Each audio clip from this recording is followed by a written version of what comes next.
Ilang linggo ang nakakalipas mula nang makuha ng Dallas Mavericks ang number 1 overall pick sa NBA draft, sinigurado nga ng team na hindi nila ito ititrade at gagamitin nila ito para makuha si Cooper Flagg. In fact, kasalukuyan nila itong pinag-practice sa kanilang pasilidad kung saan napansin nila na mas magaling at mas mahusay ito kumpara sa inaasahan. Kaya mas pinataas pa nga ng Dallas Mavericks ang expectation kay Flagg matapos sabihin na kanilang general manager na si Nico Harrison na eto nga daw ang bagong Luka Doncic at Dirk Nowitzki ng Dallas Mavericks. Kaya dahil sa pangyayaring ito, mas lalo lamang lumaki ang pressure na hawak ngayon ni Cooper Flagg at sigurado na hindi nila siya hihintayin pa na makapag-adjust sa laruan sa NBA at mag-improve dahil alam na nila na magkakaroon ito ng magandang performance sa kanyang first year sa National Basketball Association. Samantala, makalipas lamang ang ilang araw mula ng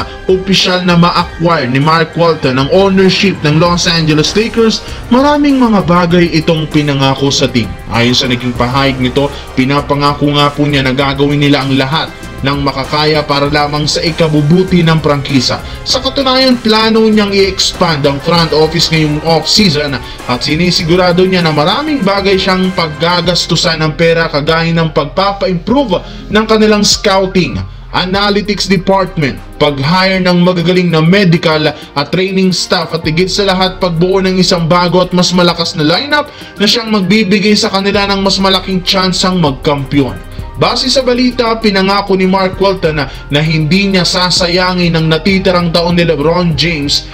syempre kaya sisiguraduhin ng kanilang front office na makakagawa sila ng bagong super team na aalalay at mas makakatulong kay LBJ at Luka Doncic sa kanilang magiging kampanya sa susunod na taon. Well, anong masasabi nyo dito mga Ka-One Stories?